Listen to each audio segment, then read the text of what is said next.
अगर आप लोग हमारे चैनल पर नए हैं तो प्लीज चैनल को सब्सक्राइब करो और ऐसे कार्टून की वीडियो देखने के लिए बेल आइकन को ऑन करें। जनवरी महीने की कड़कड़ाती ठंड में 10 साल की पूनम फटे हुए स्वेटर और पैरों में चप्पल पहनकर स्कूल पहुंचती है।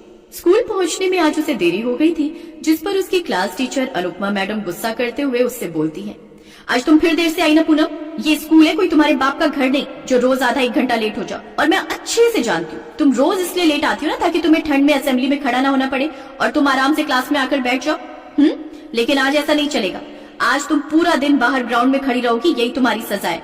मुझे माफ करना मैडम, कल से मैं जल्दी आ जाऊंगी, लेकिन मुझे आज क्लास में बैठने दीजिए, बाहर कितनी ठंड है। अच्छा, इतनी ठंड है तो जूते जुराबे पहनकर क्यों नहीं आती? मैडम बहुत मुश्किल से मेरी माँ मेरी फीस भर पाती हैं, तो मुझे ये नया स्वेटर और जूते सॉक्स लाकर कहाँ से देंगी? कड़कड़ाती ठंड में फटे हुए स्वेटर और पाँव में चप्पल पहनकर इतने कोहरे में आना ऐसा लगता है मानो ठंड में शरीर में खून जम गया हो। मैं ये सब बहाने नहीं सुनूंगी, चल अब जाओ और जो तुझे सजा दी है उसे पूरा कर। उसकी क्लास टीचर उसकी एक नहीं सुनती। पूनम कपकपाते हुए ग्राउंड में जाकर खड़ी हो जाती है। आज तो ऐसे लग रहा है जैसे ये ठंड मेरी जान ही ले लेगी। ठंड में इतनी देर खड़े रहने के कारण पूनम की तबीयत खराब हो जाती है और वो अगले कुछ 3 दिन तक स्कूल नहीं जा पाती। फिर चौथे दिन, माँ अब मेरी तबीयत थोड़ी ठीक है, मुझे स्कूल जाना होगा, कुछ दिनों में मेरी परीक्षा शुरू होने वाली है, अगर नहीं गई तो पढ़ाई का नुकसान हो जाएगा। उस रोज पूनम सुबह तड़के ही उठकर स्कूल की तरफ चल देती है, क्योंकि इस बार वो लेट नहीं होना चाहती थी। पूनम के पिता का कई साल पहले देहांत हो गया था। ऐसे ही कुछ दिन बीत गए। एक रोज, बच्चों अपने स्कूल में मकर संक्रांति के त्योहार पे पतंग उड़ाने की प्रतियोगिता होने जा रही है। जो सबसे ऊंची पतंग उड़ाएगा उसे 10,000 का इनाम दिया जाएगा, साथ में स्कूल की यूनिफॉर्म और जूते भी। 20,000 का इनाम? इतने पैसे मुझे मिल जाए तो माँ की काफी मदद हो जाएगी और मुझे भी नई यूनिफॉर्म और जूते मिल जाएंगे। एक दिन उसने देखा कि मंदिर के पास बाजार लगा हुआ था, जहाँ सुंदर सुंदर मिठाइयाँ, तिल के लड्डू और रंग बिरंगी पतंगे बिक रही थी। ये सब देख पूनम ने घर से आकर अपनी माँ से कहा, माँ इस बार मैं भी पतंग उड़ाऊंगी। आपको पता है हमारे स्कूल में पतंग प्रतियोगिता है जिसमें इनाम के तौर पर 10,000 रुपए मिलेंगे, तो आप मुझे पतंग दिलवा दो ना। लेकिन रमा के पास इतने पैसे नहीं थे कि वो उसे पतंग दिलवा सके, इसलिए उसने बहाना लगाते हुए कहा, बेटी पतंग का मांझा ना बहुत तेज होता है, उससे तुम्हारे नन्हे हाथ छिल जाएंगे।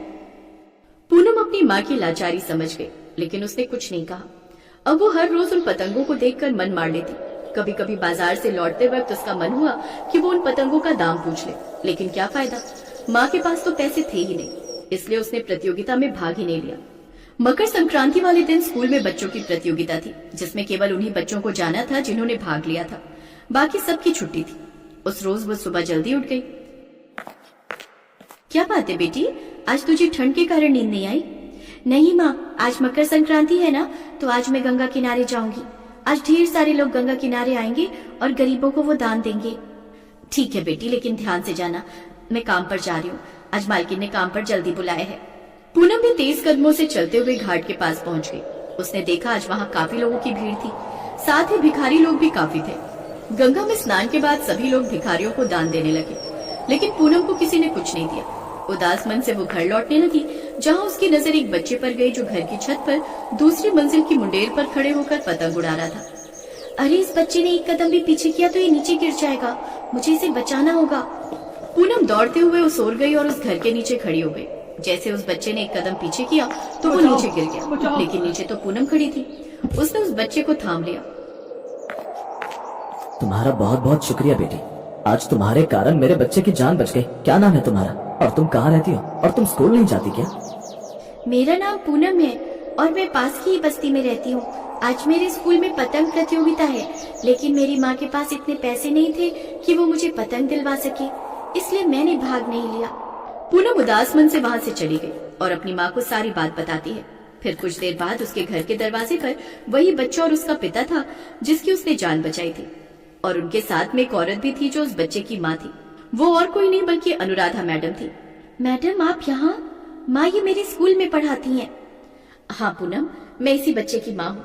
विनोद ने मुझे बताया कि कैसे तुमने आज रोहन की जान बचाई और क्यों तुम पतंग प्रतियोगिता में पार्टिसिपेट नहीं कर पाई। मुझे माफ कर दो पूनम, जो भी सलूक मैंने तुम्हारे साथ किया।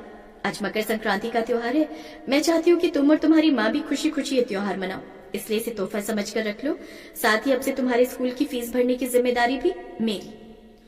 अनुपमा ने उसे ढेर सारी मिठाइयां, गुड़, तिल के लड्डू, नए कपड़े, पतंगे और इनाम के तौर पर 30,000 रुपए दिए।